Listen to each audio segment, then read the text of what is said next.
So let us just come together, remembering that flame, a flame that burns still and steady.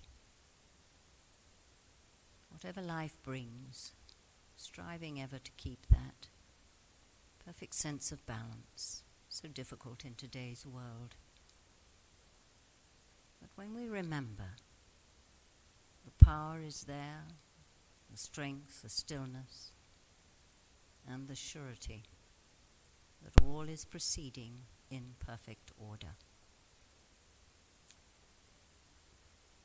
So let us now remember before God the great need of all humankind, and that we may pray to God and make quiet the busy mind of every day. Let us open our hearts to the Father, Mother, God, to Christ the Son, to the Holy Trinity of wisdom, love, and power. In the holy name of Christ, by the Christ light in the hearts of all people, we call upon the great angels of Christ. We feel their presence and their power. We attune ourselves to the prayers of all men and women of good will. Being thus prepared and ready before God, with all the will of our minds, with all the love of our deepest hearts, we send forth the light. We send it forth as a great star of light, a blazing star, withstanding, overcoming all evil, triumphant over darkness and death, a star of the Christ light. By all the power of Christ within our hearts, we send forth the light. We hold in the heart of the Christ star the leaders and the peoples of the Americas, the soul of the Americas. May the light of the Christ star awaken the wisdom of the ancient Sun Brothers in the hearts and the minds of all the people of the Americas, to bring peace, healing, and brotherhood to all life.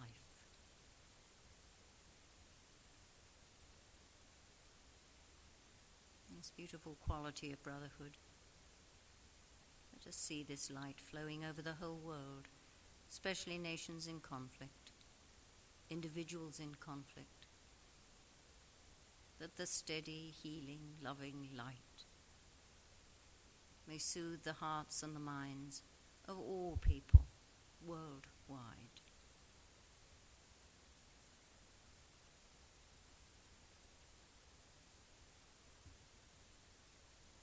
Now let us hold within this great healing star anyone known to us personally who is in need of help or healing. Silently we name them, and we see them perfect in the light of the star.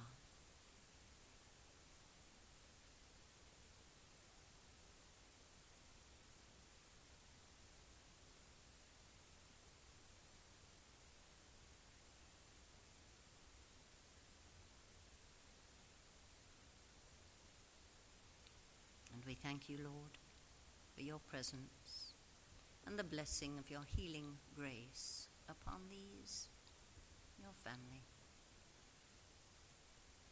Amen. Amen. Amen.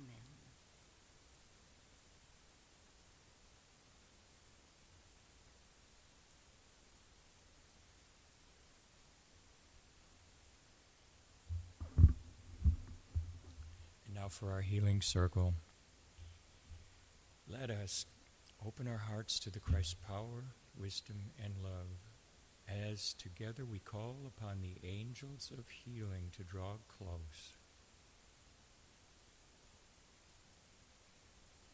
We come into the soft radiance of this love as we focus and hold the healing light of the Christ star.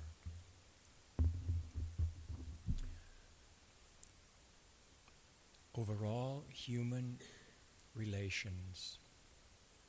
Husband, wife, father, mother, son, daughter, brother, sister, employer, employee, governed, those who govern. All past relations that didn't work out so well. And every person that we encounter, it's a relationship. We congregants here today, let us hold all in the healing light of the Christ love.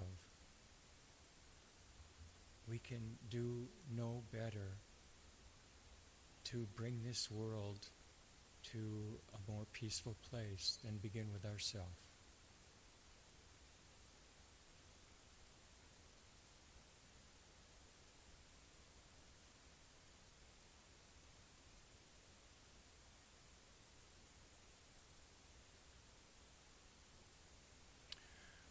With hearts full of love and gratitude, we give our grateful thanks. Amen.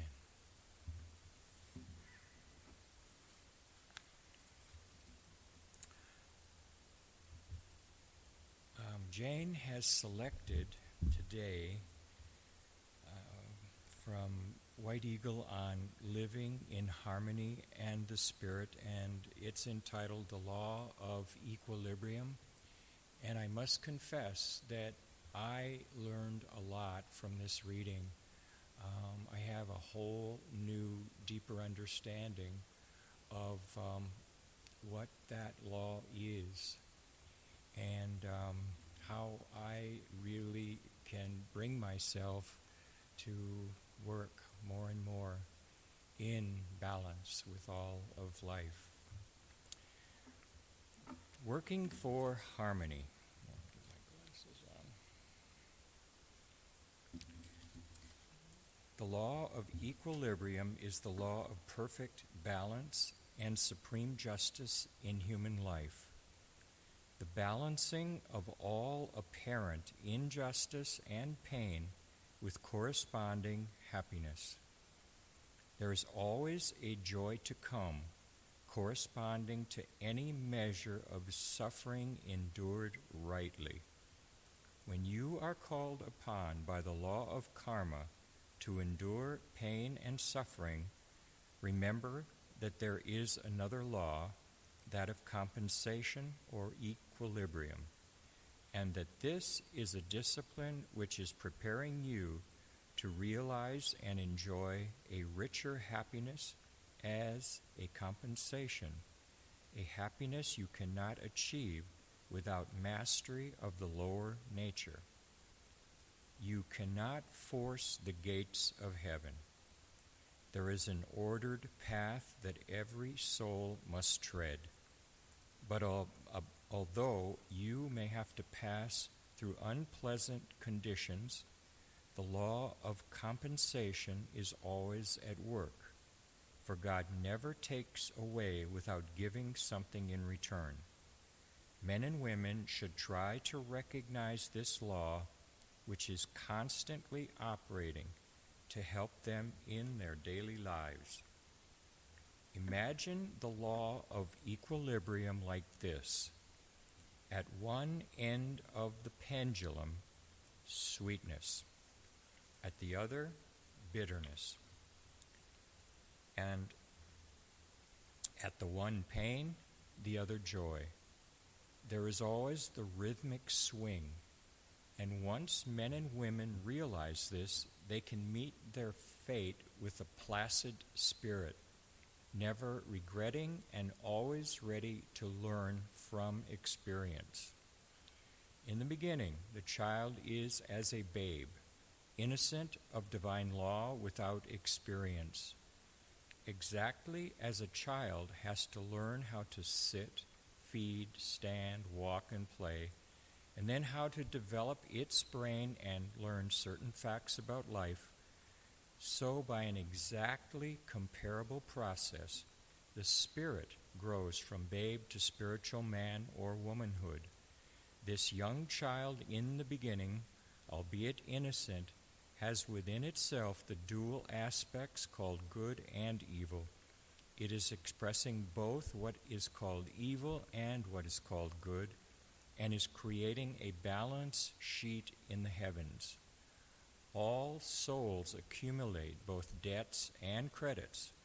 The purpose of life is to learn balance, equilibrium.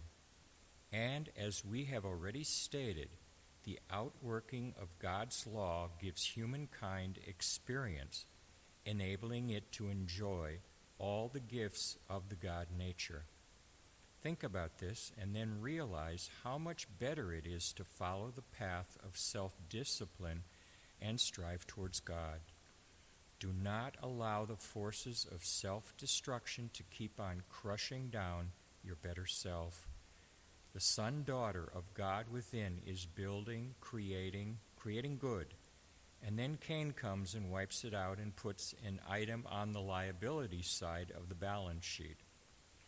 An initiate is one who has attained perfect balance and has harmonized the two extremes, these two opposites in life.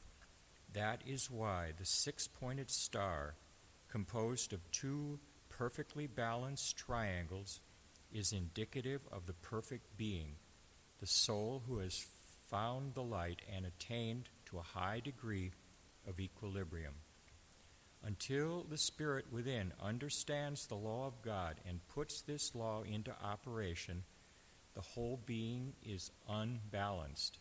The individual lacks ease and peace of mind. He or she is in the thraldom of emotional and mental conflict and has not attained a degree of self-discipline. How do you think the adepts, the initiates, retained physical body long after the recognized human lifespan? How do they retain their youthful appearance? How can they wield that power which demonstrates their complete control over the physical atom? Only because through a long span of many incarnations and by practicing the divine laws of life, they have achieved mastery. They are able to manipulate and control matter on all planes. When a soul understands spiritual science, which is wholly superior to physical science, then it is able to perform what to the ignorant is a miracle. You will wonder what all this has to do with you personally, and may say, but we are very far from being adepts, very far from understanding the divine law which controls matter. Yes, but the reason we say these things is to open your minds to your infinite possibilities and the infinite power within you. The God in you will only be developed and brought through to full capacity by your own effort. This law of equilibrium applies on all planes of life, from the lowest to the highest. It governs all creation and every aspect of human nature. Until you can retain balance in your own life, you will tend to go from one extreme to another. Eventually, through learning slowly and painfully on the earth plane, you will attain perfect control. Jesus demonstrated this truth on a number of occasions. Perhaps the most notable, as we have said earlier, was when he commanded the waves to be still. All the emotions of your own troubled self will likewise become quieted when the Master takes possession of your heart. Some of you grieve because you have lost the physical presence of a dearly loved relative or friend, and you feel little cause for thankfulness to God. To you particularly, we would say, in the words of your poet, God moves in a mysterious way his wonders to perform. That's by the 18th century English poet William Cowper. Also, God never takes away without giving. If you have lost the companionship of someone dear to you, remember that God has planted within you the seed of the tree of life. The tree is within and is the greatest gift that God has planted in his/her eternal garden of life. What is this tree of life? The tree of life planted within you is the power, the spiritual essence by which you as an individual soul can become awakened to the heavenly worlds, the vast etheric kingdom all around you.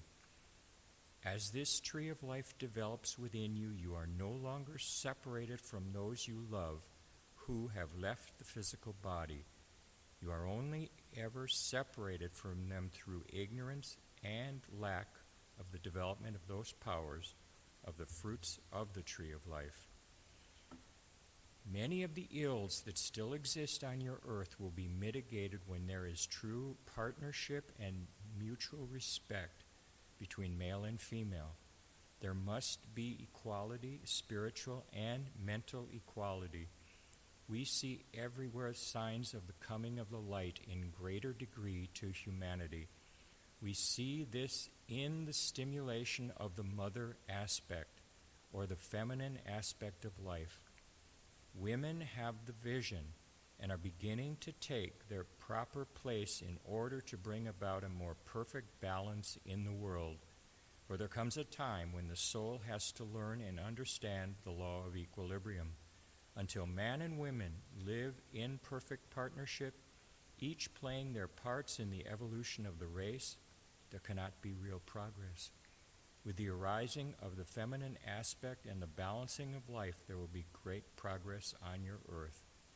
When the law of brotherhood and love is broken, always there must come the swing of the pendulum.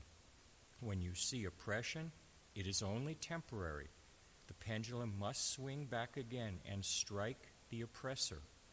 This is the law. At times you witness very clearly the swing, the rebound of the pendulum. But the forces of destruction or evil have their part to play in the spiritual evolution of humankind. They keep the balance, as it were. It is when the scales are overweighted on one side or the other that there is trouble. No individual can hurt his brother or sister and escape that very hurt which he or she has inflicted.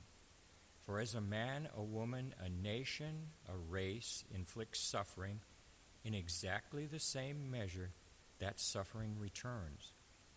This law of balance, equilibrium, is an exact and perfect cosmic law.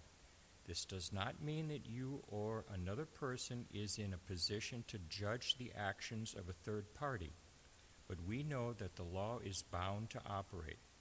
All that is required of you is to trust and a loving attitude. Therefore, your particular work in life, as well as ours, is to go about shedding love, comforting those who mourn and are sorrowful, giving encouragement and inspiration. Above all, practice the law of love in all things.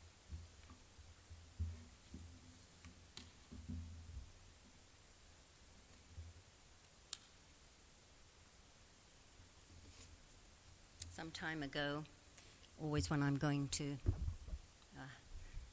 put you through listening to me, a word comes, and that word was balance. And Barbara pointed out this morning when we met, this is the equinox, the time of that balance of light and dark.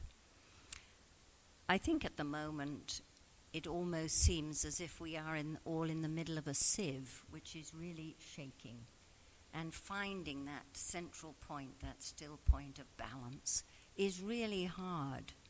Sometimes one's mind reaches into so many corners, and the energy that is pouring in is so powerful that it is very hard to be rational or balanced at all levels. So I asked myself, we're all striving, aren't we, towards balance, whether consciously or totally unconsciously. This balance touches all parts of us, whether it's our physical self, our mental self, or our spiritual self. So what is balance? I think it is finding that place between all the extremes of life, between the emotional highs and lows, the good, the bad, the positive, the negative, light, darkness, masculine, feminine. It's finding the balance between it all. Finding, as the Buddhists might say, the middle path. Could this be called the non-reactive path? So we're not pulled and pushed this way or that according to the whims of our outer self or our minds or other people, but finding always a measured response within. You know, finding that measured response requires us to be quite still and not pulled and pushed by the emotions. What example we have? God is perfect balance, the power and constant flow of love and wisdom. Therein lies the balance. Life is a wonderful teacher of balance. We're here on earth to find this state of being in the midst of all the distractions and discord. In our daily life, we all wander off the straight and narrow, don't we? But there's always something there to nudge us back. And if we wander really far, that nudge can be very firm and not always so pleasant. These nudges or reminders are what I call soul prompts for us to return to the path, a way to find our way back to balance. I remember in elementary school, one of the things we had to do was to march around the gym with a book on our head. Now that was really hard, especially for a bunch of young girls. And always there was the crash on the gym floor as the book fell. But in much later life we realized that if we all would manage to walk life balancing that book on our head, what does it take to balance? Stillness, poise, a certain amount of care where we're stepping, and thinking about our response. So I think actually that exercise was also to give us good posture, which didn't always work, but there we go. Anyway, it required us to stand tall, poised, and whatever step we took, it was one of deliberation. It wasn't one that we were pushed in or someone pushed our buttons. It was a steady movement forward in life. And I've often thought about that. Perhaps it's an exercise we should all do. What a perfect illustration, isn't it, of our walking through life with some sense of acquiring a better sense of balance. Perhaps it would be good, indeed, if we all walked around with a book on our heads. It would certainly slow us down. In the reading, White Eagle speaks of this law of equilibrium and balance as one of the 5 great spiritual laws. There are no accidents for every action we take, whether it brings joy or sorrow. It will come back to us in perfect balance, justice, according to our response to the stimulus. Let's think about that. What is stimulus? Something that gets us going, something that moves us. So life is full of all these stimuli, shall we say. And if we're really steady and strong, we'll only react from the heart, from the God self. And you know, there are no judgments made about other people's reactions or stimulus. It's a perfect outworking of cosmic law, balance. We are told that when balance between light and darkness is not held, the equilibrium of the earth is disturbed and it brings catastrophe. And what have we seen for so long? Almost since the beginning, when we wandered far from the teachings that were given to the early man, woman. We've been ricocheting between that I always think of a metronome that goes back and forward in music. That's really what we're doing until we find that middle point. We look into the world now, into places where we see enormous sorrow, Innocence, perhaps, suffering, and yet it may depend that each one of those souls caught up in the world has been brought consciously into their perfect place and the subsequent outworking of this cosmic law. All of us are learning deep soul lessons, and some are most painful to undergo and observe in our fellows, especially those in war-torn areas. The finest and most helpful thing we can do is to be strong and steady in ourselves. Hold the light wherever we observe acute need. Holding this without undue emotion and judgment, but with compassion, knowing how we would feel if we were in their boat. Understanding, loving, and striving not to be pulled off the path by undue emotion again. Emotion that says, oh, these poor people. That's useless. Compassion is a strong outflow of an understanding that we're all in this together and we just need to love. Compassion doesn't mean entering into it and becoming part of it. It's that observer self that loves unconditionally, and so there flows compassion. So how do we find this balance? We can move forward by observing ourselves and our responses to everyone and everything around us. Remember that book on the head, Keeping Us Steady. Resolve to return to that middle, balanced path, one that is non-judgmental and reactive, but ever responsive to the needs of those around us, remaining as best we can, strong, steady, and poised. There was a question asked of White Eagle some years ago about the need to prepare for all the disturbances which come to the earth. The questioner said, do we need to prepare? And his response was as follows: most certainly you do.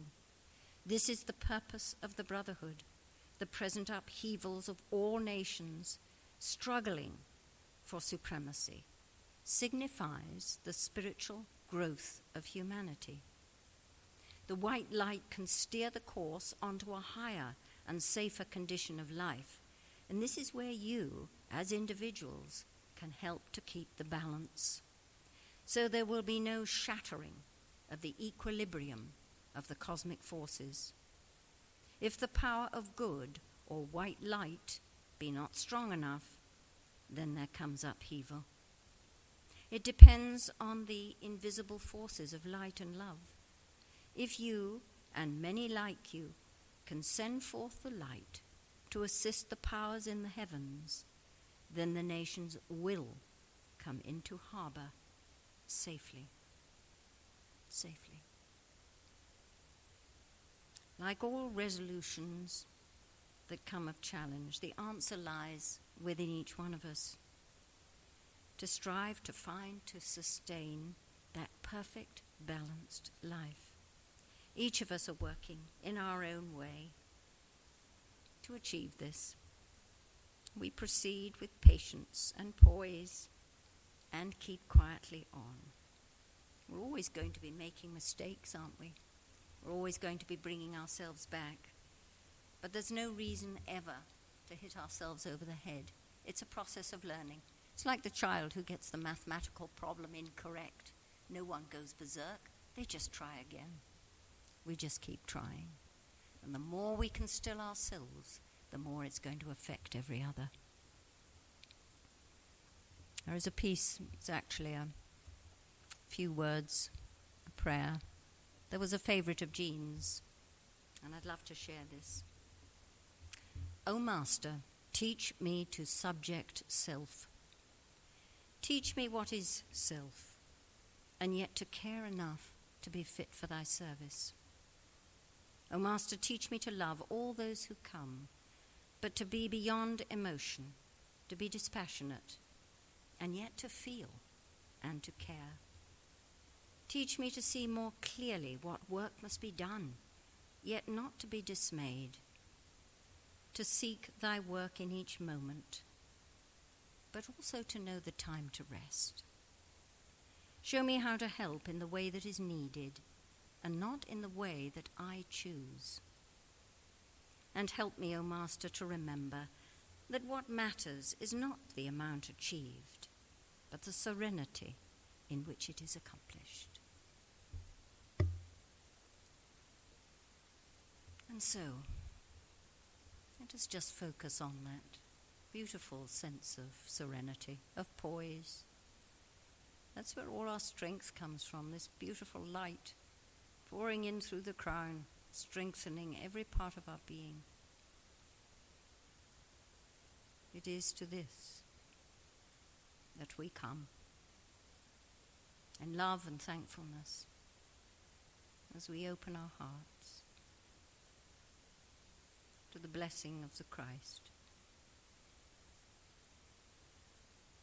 to the outpouring of that love that knows no bounds or boundaries, to draw it into every particle of our being.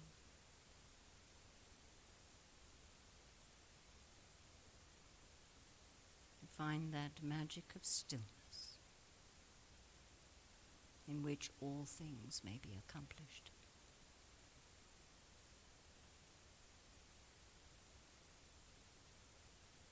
We accept the gifts of spirit,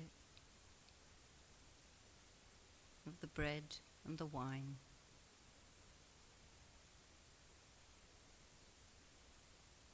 wine of spirit.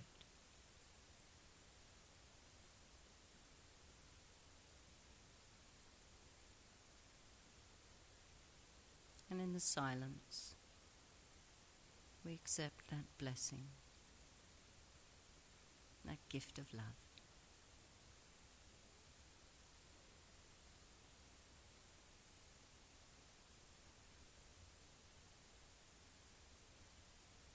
And there is peace.